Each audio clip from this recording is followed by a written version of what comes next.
찬양 감사를 드립니다. 말씀을 들으면서 제가 설교 본문을 바꿔야 되나, 무리를 그러신 예수님에 대해서 설교를 해야 되나, 조금 고민을 했습니다.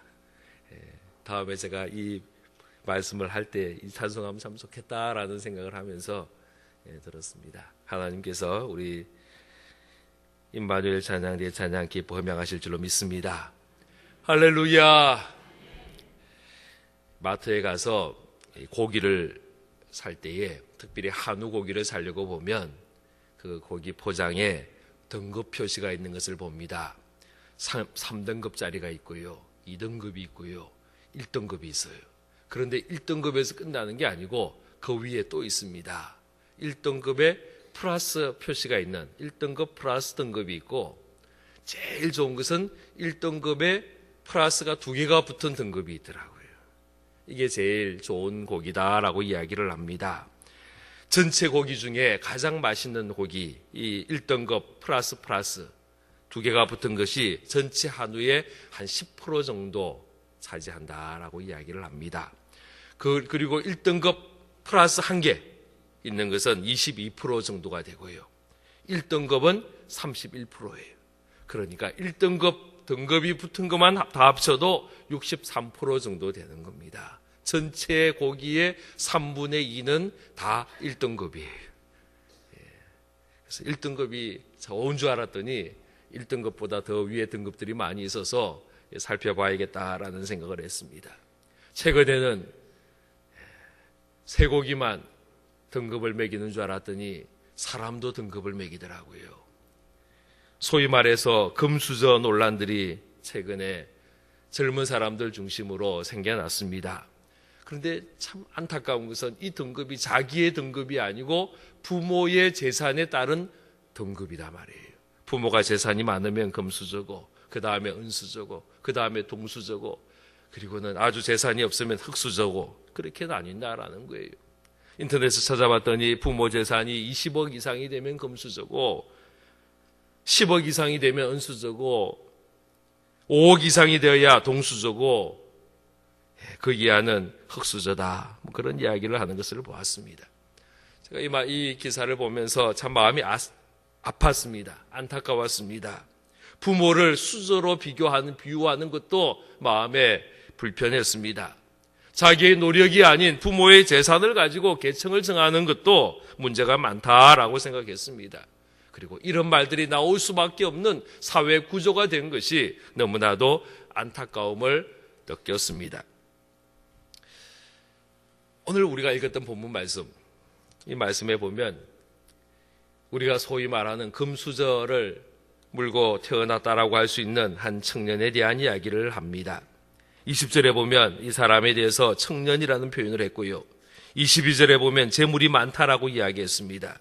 누가복음 18장에서는 이 청년이 관리라고 이야기를 했고 또 큰 부자라고 이야기를 하였습니다.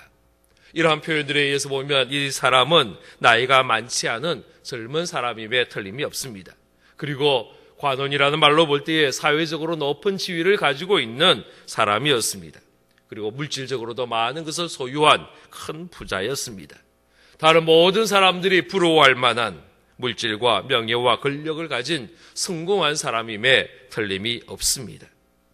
그런데 이 부자 청년은 다 가진 것 같아 보이는데, 모든 걸 다 갖춘 것 같은데, 그야말로 1등 신랑감 같이 보이는데 아직 갖지 못한 것이 있었습니다. 이것으로 인하여 이 청년의 마음에 갈급함이 있습니다. 이것 때문에 예수님 앞에 달려왔습니다. 바로 이것이 영적인 갈급함입니다. 이 땅의 것으로 채워보려고 하였지만 채워지지 않는 영적 공허함이 있었습니다. 이것을 위하여 이 사람은 예수님을 찾아왔습니다. 마가복음 10장 17절 말씀에 보면 이 청년이요 예수님 앞에 달려와서 꿇어 앉았다라고 말하고 있습니다. 그만큼 이 청년의 마음에는 영적인 갈급함이 매우 많았다라고 우리는 볼 수 있습니다. 저는 오늘 이 말씀 통해서 이 청년에 대해서 살펴보려고 하는데, 특별히 청년이 예수님 앞에 질문한 질문들을 가지고 지금 이 청년의 상태를 한번 살펴보려고 합니다. 첫 번째로 이 청년이 예수님께 한 첫 번째 질문이 뭐냐면, 내가 무슨 선한 일을 하여야 영생을 얻으리까? 라는 질문을 하였습니다. 마가복음 10장과 누가복음 18장에 똑같은 본문이 나옵니다. 그때 이 청년이 뭐라고 질문하느냐 하면 선한 선생님, 내가 무엇을 하여야 영생을 얻으리까? 라는 질문을 하였습니다. 저는 이 질문들을 보면서 아쉬움이 있었습니다. 그냥 이 청년이 예수님 앞에 와서 예수님 영생을 얻기를 원합니다. 영생을 주십시오. 이렇게 하면 가장 멋있는 질문이 될 수 있었을 텐데 이 청년의 질문 속에 영생에 대한 갈급함을 가지고 나왔는데 몇 가지를 좀 더 붙였습니다. 선한 선생님, 또 내가 무슨 선한 일을 하여야? 라는 이 사족 아닌 사족이 붙었다라는 것입니다. 이 청년의 질문에는요, 내가라는 말이 강조되어 있습니다. 내가 무엇을 해야 합니까? 내가 어떤 일을 해야 합니까? 그리고 내가 어떤 선한 일을 해야 합니까? 자기가 뭔가를 하여서 이루어지겠다라는 그런 질문들이 포함이 되어 있었다라는 거예요. 한 10년 전에 제 아내가 오랜만에 친구를 만났습니다. 이 친구가 그 모임에 왔는데 아주 예쁜, 아주 멋있는 가방을 메고 온 겁니다. 소위 말하는 아주 비싼 명품 가방을 메고 왔습니다. 제 아내는 그 당시에 명품 가방이 뭔지도 모르고, 그런데 보니까 너무너무 예쁘더래요. 멋있더래요. 디자인이 너무 좋더래요. 그래서 칭찬을 했습니다. 야, 너 가방 너무너무 예쁘다. 디자인 너무 멋있다. 내가 본 가방 중에 최고로 예쁘다. 여기까지 했으면요, 이 친구가 아주 기분이 좋아가지고 그날 식사비를 탁 냈을 텐데 저희 아내가 한마디를 더 했답니다. 야, 이거 진짜 비싸 보이는데 한 20만 원 정도 줬냐. 제 아내는 가방의 최고의 그 한계선이 20만 원입니다. 그러니까 이 제일 비싼 돈, 제일 최고의 가격을 붙여줬는데 실제로 이 가방의 가격은 동그라미를 한 개를 붙이는 게 아니고 두 개를 붙여야 되는. 그러니까 이 친구가요, 칭찬을 막 할 때는 기분이 좋다가 갑자기 20만 원 말라오는 바람에 기분이 그냥 상해버린 거예요. 지금 이 청년, 이 말씀에 나오는 이 청년, 그냥 예수님 앞에 와서 그냥 영생을 허락해 주십시오. 나에게 영생을 주십시오. 예수님, 내가 영생을 받기를 원합니다. 그렇게만 이야기했으면 얼마나 좋았겠어요. 그런데 내가 무슨 일을 해야, 내가 무슨 선한 일을 해야 영생을 얻을 수 있습니까? 그 방법을 알려주십시오. 그 내라는 말이 들어가면서 이 청년의 질문은 잘못된 질문이 되고 말았다라는 겁니다. 분명히 이 청년은 영생에 대한 갈급함은 있었습니다. 그러나 이 영생을 얻을 수 있는 길이 선한 일을 하는 것에 있다라는 착각을 하였습니다. 이 선함의 길로 가야만이 그는 구원을 받을 수 있고 그는 천국에 들어갈 수 있고 영생을 얻을 수 있다라는 생각을 한 것입니다. 영생을 위하여, 그 선한 일을 위하여 무엇인가를 해야 된다라는 그 마음이 이 사람에게는 있었습니다. 예수님께서 대답하셨습니다. 어찌하여 선한 일을 내게 묻느냐? 선한 이는 오직 한 분이시다라고 이야기를 합니다. 마가복음과 누가복음에 보면 어찌하여 나를 선하다고 일컫느냐? 하나님 한 분 외에는 선한 이가 없다라고 예수님은 말씀하셨습니다. 우리는 선에 대한 이야기를 합니다. 선에 대한 기준이 있습니다. 이것은 선하고 이것은 악하고 이것은 옳고 이것은 틀리고 선악 간의 기준을 우리 나름대로에 가지고 있습니다. 그러나 예수님께서 지금 말씀하시기를 이 선과 악의 기준이 우리에게 있지 않다라는 거예요. 이 선과 악의 기준은 하나님께 있다라는 것입니다. 그래서 선함에 이르는 방법도 우리에게 있는 것이 아니고 하나님께 있다라는 것입니다. 선함을 위하여 우리의 노력이나 우리의 방법이 전혀 필요 없다라고 이야기를 하는 겁니다. 하나님의 기준에 맞아야 선한 것입니다. 우리는 영생을 위하여 어떠한 노력도 필요 없습니다. 이것은 하나님이 하시는 거다라는 겁니다. 미국의 유명한 복음 전도자 D.L. 무디가 어느 날 전도 집회를 다 마치고 집으로 가려고 하는데 한 청년이 헐레벌떡 달려오더라는 겁니다. 집회는 다 마쳤는데 늦게서야 이 청년이 들어와서 목사님을 찾았습니다.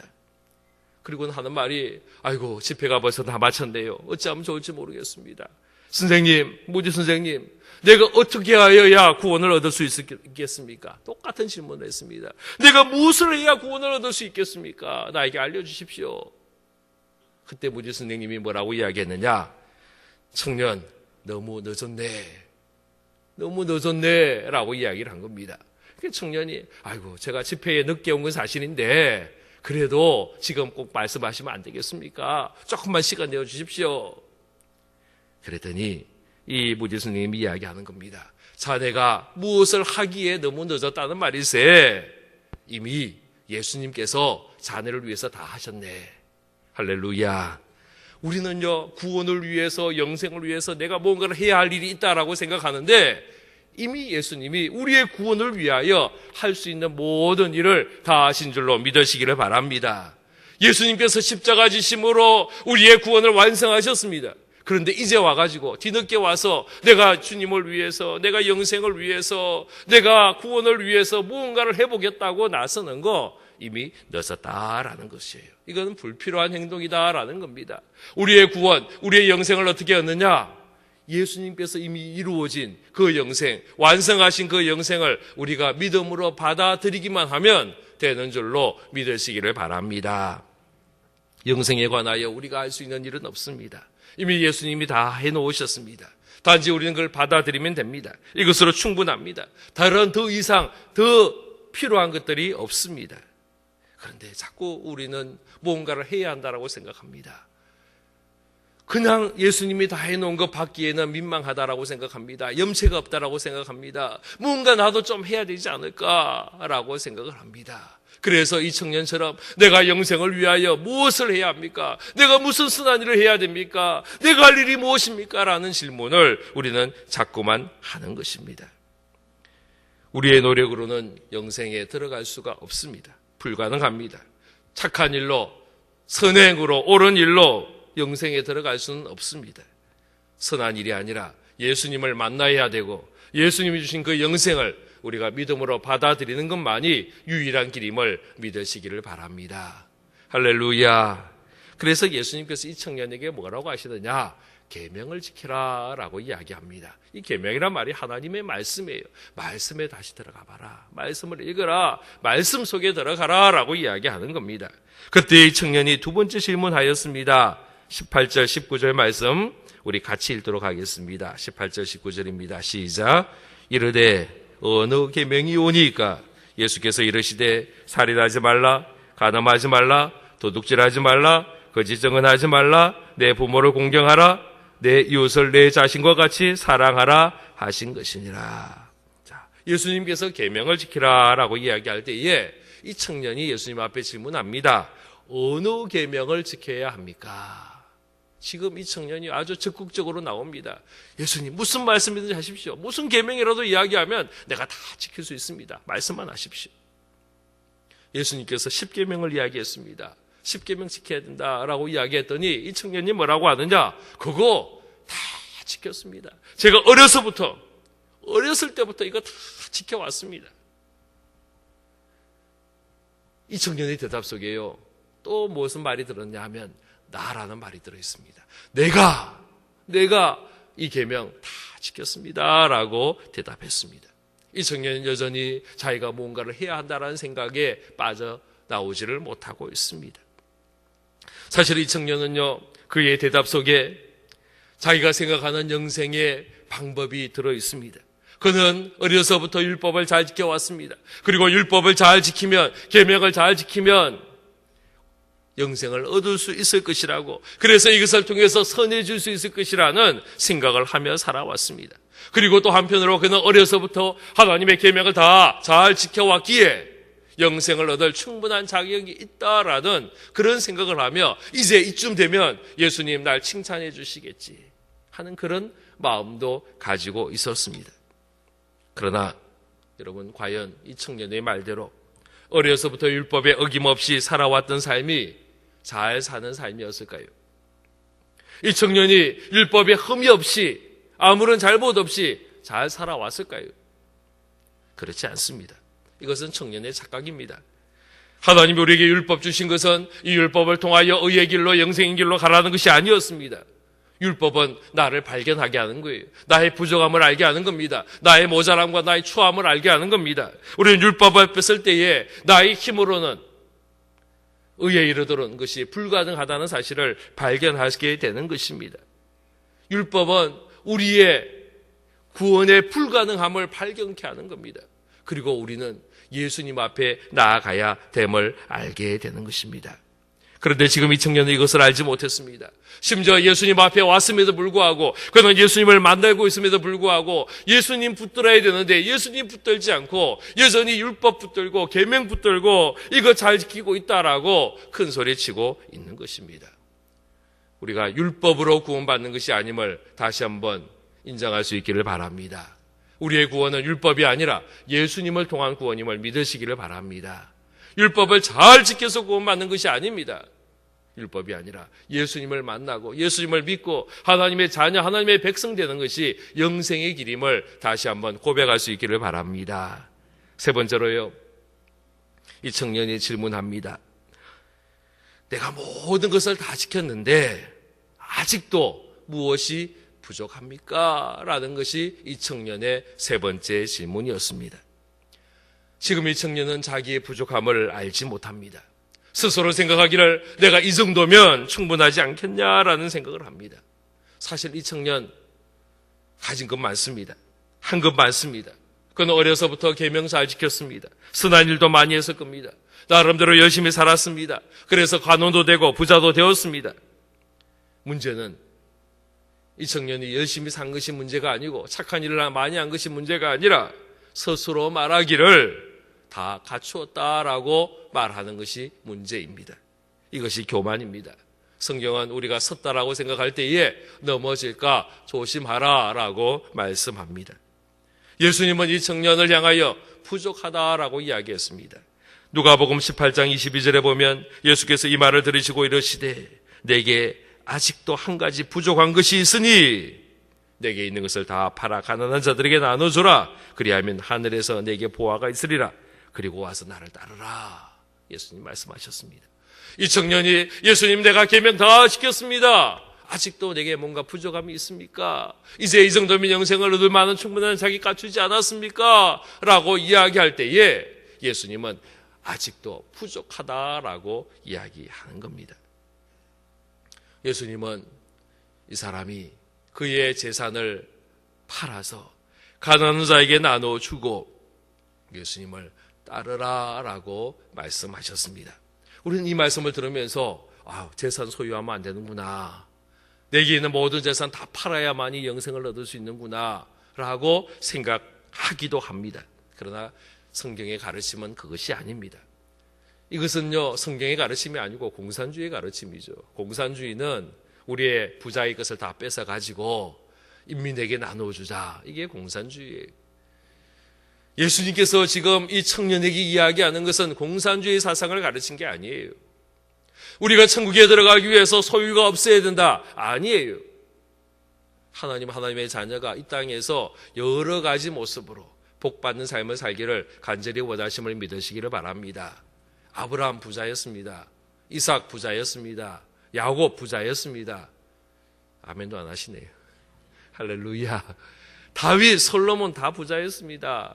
여러분, 부자가 된다고 우리가 미워하거나 또 이렇게 안 좋은 시각으로 쳐다보고 그럴 필요는 없습니다. 지금 이 말씀, 예수님께서 이 청년을 향하여 하신 것은 이 청년에게 주신 말씀입니다. 지금 이 청년에게 있는 그 문제를 예수님은 파악하셨습니다. 예수는 우리의 모든 형편사정을 다 아시는 분입니다. 이 청년의 문제는 다른 것이 아니라 주님보다, 예수님보다, 하나님보다 그가 가진 물질을 더 사랑하는 것에 있었다라는 것입니다. 제가 여러 번 이야기하지만 하나님보다 사랑하는 것, 바로 이것이 우상 숭배입니다. 물질뿐 아니라 다른 무엇이라도 하나님보다 더 사랑하면 우상 숭배입니다. 그거 버리라는 겁니다. 지난주 주일 말씀에 아브라함에게 하나님께서 너의 독자 백세에 얻은 아들 이삭을 하나님께 번제로 바치라 라는 말씀을 우리가 묵상을 했습니다. 하나님께서 이삭을 미워하셔서 싫어하셔서 번제로 바치라 라는 말씀이 아니었습니다. 어느 순간 아브라함에게 그 이삭이 하나님보다 더 중요하고 더 소중하고 더 귀하고 더 사랑스러운 존재가 되었을 때에 이 이삭이 바로 우상이 되었을 때에 하나님 그거 내려놓으라라고 말씀하신 것입니다.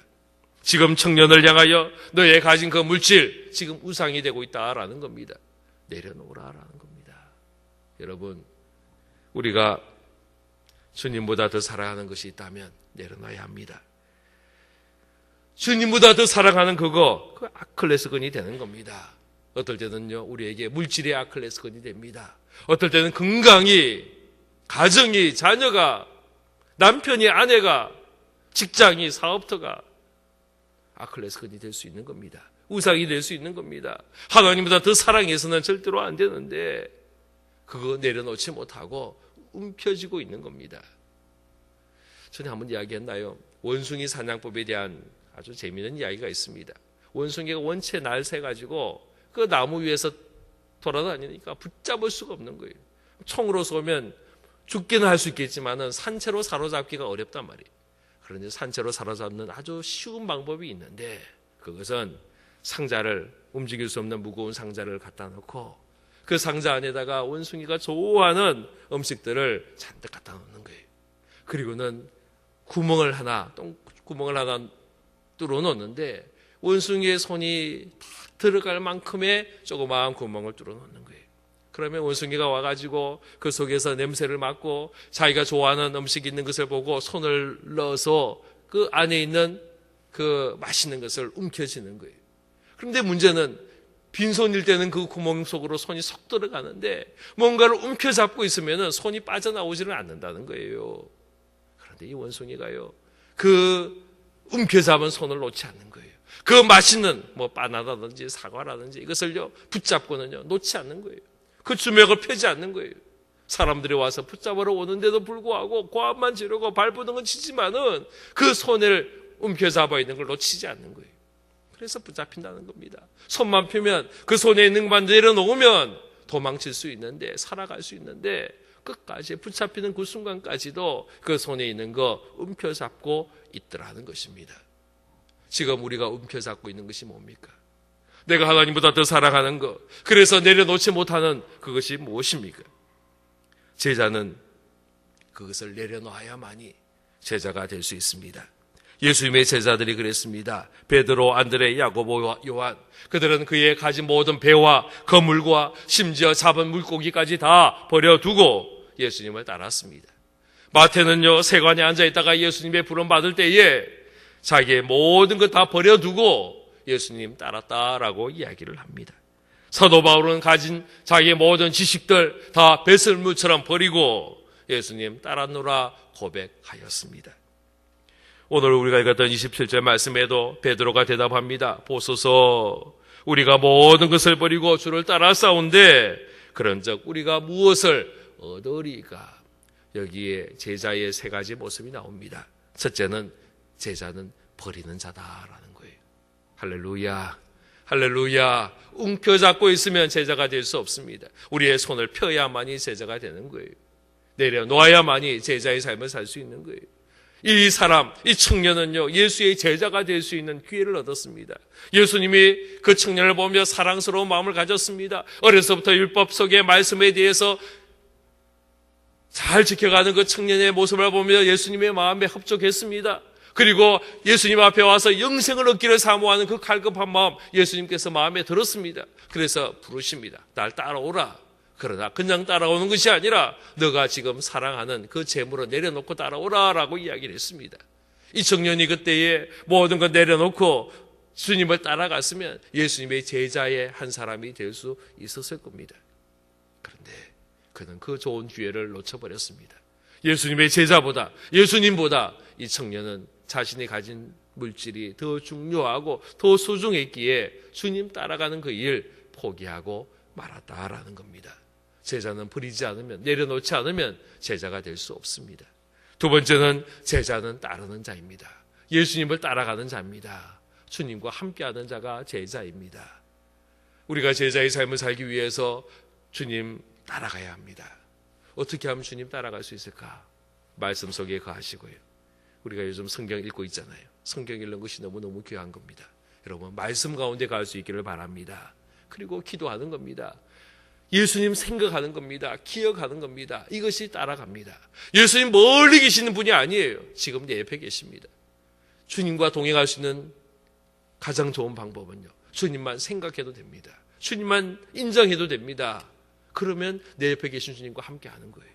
그러다 우리가 잊어버립니다. 주님을 따라가지 않습니다. 내 마음대로 살려고 합니다. 내 방법대로 살려고 합니다. 그래서 우리가 제자의 길을 따라가지 못하는 겁니다. 주님만 따라가는 삶, 이것이 제자의 모습인 줄로 믿으시기를 바랍니다. 그리고 제자는 상을 얻습니다.